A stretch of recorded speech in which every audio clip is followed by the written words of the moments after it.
A pergunta que eu mais tenho recebido nas redes sociais nas últimas horas é: Carille merece ser demitido? E é sobre isso que eu vou tratar no vídeo de hoje do canal do Nicola.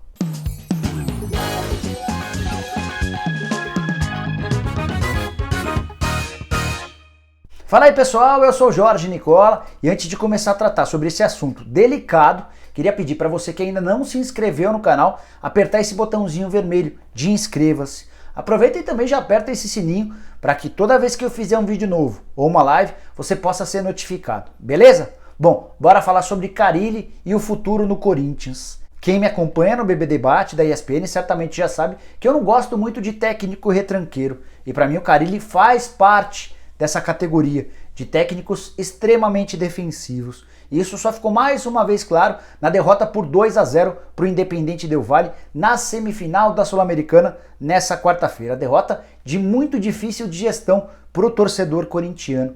E antes que perguntem, não sou torcedor do Corinthians, torço para a Lusa, mas acho que até por conta do número de perguntas que vocês fizeram, é legal passar a minha opinião. E eu mandaria Fábio Carille embora, não nesse momento, mas em dezembro, levando em consideração que a gente tem mais 2 meses e meio até o fim da temporada, com direito ao jogo de volta contra o Independiente Del Valle e mais um turno inteiro do Campeonato Brasileiro, seria precoce demiti-lo agora, até porque as opções no mercado de caras desempregados não são das melhores, mas para 2020, se eu fosse presidente do Corinthians, eu pensaria numa mudança do Fábio Carille e mais, pensaria numa mudança na filosofia de jogo do Corinthians. O torcedor alvinegro que gosta desse estilo de jogo mais reativo, de um time que se defende primeiro para depois contra-atacar, vai lembrar que no período de 10 anos, de 2009 até hoje, foram 12 títulos conquistados. Nenhum clube no país ganhou tanto e com tantos títulos importantes.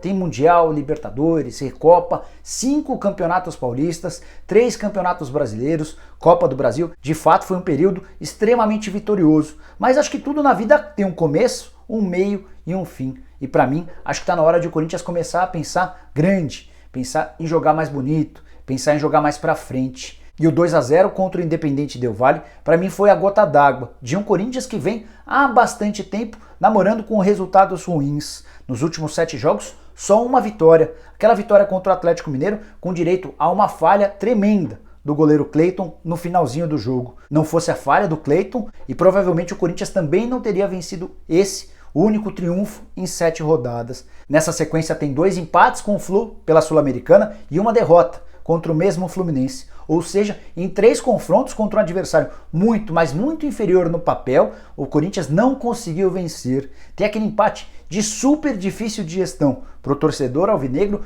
contra o Avaí na ressacada. Aí você vai falar, pô, mas era o time reserva. Mesmo com o time reserva, o Corinthians tinha a obrigação de fazer os 3 pontos. Mais 2 pontos desperdiçados contra o Ceará, dentro de casa. O Corinthians faz 2-0 e permite que o adversário chegue ao gol do empate. Tem a falha do Cássio, é verdade, mas foi um Corinthians que chamou o adversário para o seu campo de ataque, querendo atacar muito pouco e com substituições para lá de defensivas do Carille. O grande problema hoje para o Carille e para todos os técnicos mais defensivos é o sucesso do Jorge Jesus à frente do Flamengo, do Jorge Sampaoli à frente do Santos e do Thiago Nunes no Atlético Paranaense. Os 3 provaram que é possível jogar bonito e ser competitivo, liderar campeonatos ou, no caso do Atlético Paranaense, ser campeão. Segundo título em 2 anos. O Furacão já havia vencido na temporada passada a Sul-Americana e acaba de ganhar a Copa do Brasil. E aí ninguém vai me convencer que o atual elenco do Corinthians é inferior ao do Atlético Paranaense. Se você pegar o time titular, o do Corinthians para mim é melhor. Se você pegar o banco de reservas, para mim as opções do Carille também são melhores do que as do Thiago Nunes, mas a diferença é que o Atlético Paranaense sabe o que fazer com a bola, seja com as infiltrações do Léo Cittadini, seja com a velocidade do Rony, as investidas pelo lado esquerdo do Nicão, quase sempre para cruzar, os laterais passam a todo instante. É um time que se programou, treinou, trabalhou para que quando tem a posse de bola nos jogos, possa saber o que fazer. Já no Corinthians, a questão é a total falta de repertório ofensivo. O Corinthians não sabe o que fazer com a bola e toda vez que se depara com um adversário que não quer praticar o jogo bonito, que não tenta atacar o Corinthians, você pode reparar que os comandados de Carille se confundem. se atrapalham. E aí as duas possibilidades são: ou o Corinthians trabalha muito a parte defensiva e ignora a parte ofensiva, ou quando treina a parte ofensiva, treina sem qualidade. Porque quase todas as jogadas ofensivas do Corinthians hoje dependem do lado direito, com os avanços do Fagner ou com o Pedrinho trazendo a bola para dentro para bater com a perna esquerda. Eu vejo muito pouca triangulação, vejo quase nenhuma infiltração. O Júnior Urso outro dia até reclamou da falta de liberdade que tem, dada pelo treinador, para aparecer como um homem surpresa dentro da área. O Danilo Avelar não tem qualidade e de fato apoia pouco. Os meias atacantes também deixam o centroavante muito sozinho. É por isso que o Bocelli, o Wagner Love e o Gustavo vivem morrendo de fome com a camisa corintiana. E eu digo tudo isso mesmo achando que o Corinthians não tem capacidade financeira para competir com Flamengo e Palmeiras pelo título do Campeonato Brasileiro. Mas, diante dos vários vacilos recentes no Campeonato Nacional, o Corinthians desperdiçou ótima oportunidade de estar melhor colocado do que essa quinta posição atual com 32 pontos. O Corinthians hoje está atrás, por exemplo, do Internacional, que jogou boa parte do Campeonato Brasileiro com o time reserva. A estratégia do Odair Hellmann era colocar os titulares nos jogos em casa e quase sempre os reservas na condição de visitante. Agora há pouco eu falei para você sobre essa falta de paciência do torcedor brasileiro em relação a técnicos retranqueiros. Esse tipo de treinador só se sustenta em caso de título. Foi assim, por exemplo, com o Mano Menezes no Cruzeiro. O torcedor não gostava da forma como o time jogava, mas engolia o gaúcho por causa dos títulos da Copa do Brasil de 2017 e 2018. Veio 2019 e as eliminações acabaram resultando na demissão do Mano. O Felipão, que deixou excelente impressão no palmeirense no ano passado, com a conquista do Campeonato Brasileiro, não conseguiu resistir e também foi mandado embora. O Odair Hellmann, do Internacional, deve ser o próximo caso. E olha que ele levou o Internacional à final da Copa do Brasil e hoje é o quarto colocado do Campeonato Brasileiro. Mas o torcedor colorado também está muito inconformado com a falta de ofensividade de um time que acabou perdendo, por exemplo, para o Flamengo na Libertadores e para o Atlético Paranaense na Copa do Brasil sem agredir o adversário, por causa desse excesso de cuidado com o sistema defensivo.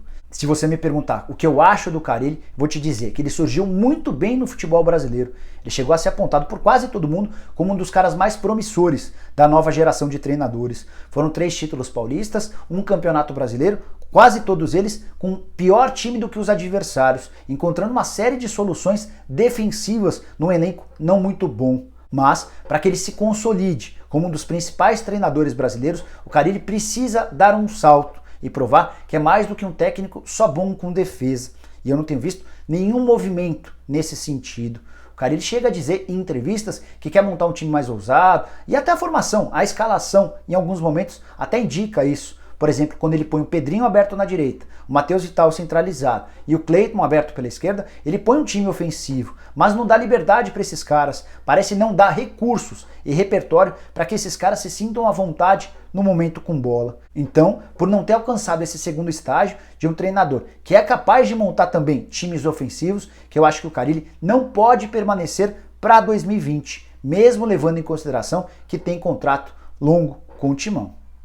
Falei agora há pouco sobre a necessidade de quebrar essa filosofia de 10 anos que tem Mano Menezes, Tite e Fábio Carille, caras que deram muito certo no Corinthians. Se eu fosse presidente do Timão, para 2020, pensaria num técnico mais ofensivo, que permitisse ao torcedor parar de sofrer e vencer só por 1-0. As alternativas, o Thiago Nunes faz excelente trabalho com a camisa do Atlético Paranaense. Será que não merece uma oportunidade no Corinthians? Tirar o Jorge Sampaoli do Santos parece algo difícil, mas por que não tentar, sem nunca fechar os olhos para o mercado estrangeiro? Alguns técnicos argentinos têm feito trabalhos muito legais. O Eduardo Cudê, por exemplo, era um cara que daria muito certo com a camisa do Corinthians.